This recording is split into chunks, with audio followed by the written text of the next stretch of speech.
6 kluků hrálo fotbal na hřišti a najednou se s nimi balon vznes.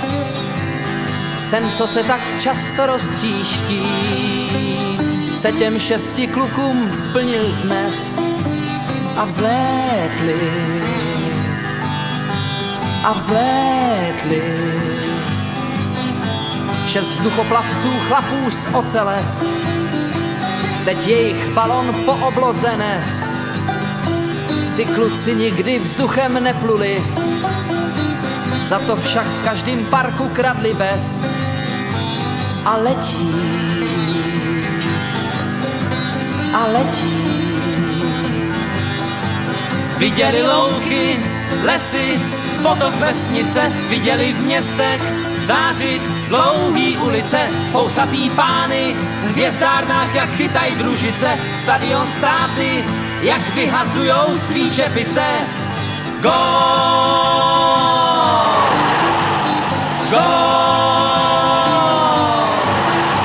Tak smáli se, vždyť bylo to v létě, pan Nobile jim cestou zamával a Frantovi se stejská po tetě. Led Zeppelin plul kousek opodál tou dálkou, tou dálkou.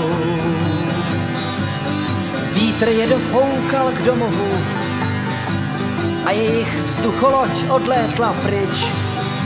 6 kluků teďka stojí na dvorku, chtějí hrát fotbal, ale nemají míč. Odlétl,